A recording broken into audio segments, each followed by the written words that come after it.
लालची राजा। एक समय की बात है। एक बड़े से महल में एक राजा रहता था। वह बहुत लालची था। उसके पास बहुत सारे पैसे होने के बावजूद वह उससे संतुष्ट नहीं था। एक दिन एक बूढ़ा आदमी राजा के महल में आता है। वह राजा को एक अनोखा हीरा दिखाता है और कहता है कि इस हीरे से तुम जो कुछ भी मांगोगे वह तुम्हें मिल जाएगा। लेकिन उसने राजा को चेतावनी दी कि हर इच्छा की एक कीमत होगी। राजा बहुत खुश हो जाता है और हीरे को अपने पास रख लेता है। वह अपनी पहली इच्छा मांगता है कि उसे ढेर सारे सोने के सिक्के मिल जाए।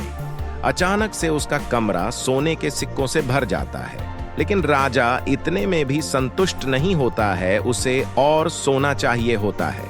वह और इच्छा मांगता है कि उसे गहने, जमीन और खजाने चाहिए। उसे वह सब भी मिल जाता है। जैसे जैसे राजा का लालच बढ़ता जा रहा था, वैसे वैसे उसके राज्य के लोगों को भुगतना पड़ रहा था। वह सब गरीब हो गए। उनकी जमीन बंजर हो गई, क्योंकि हीरे से मांगी गई इच्छाओं की कीमत उसके राज्य के लोगों को चुकाना पड़ रहा था। लोग गिड़गिड़ाते रहे राजा के सामने कि वह रुक जाए, लेकिन राजा ने उनकी एक न सुनी।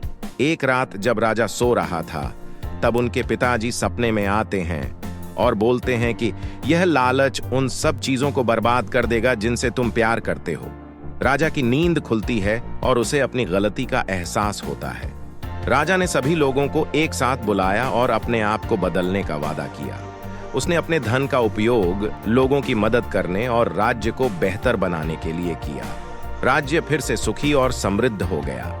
उस दिन से राजा ने सीखा कि लालची होने से केवल दुख मिलता है, लेकिन दयालु होने और दूसरों की मदद करने से सभी को खुशी मिलती है।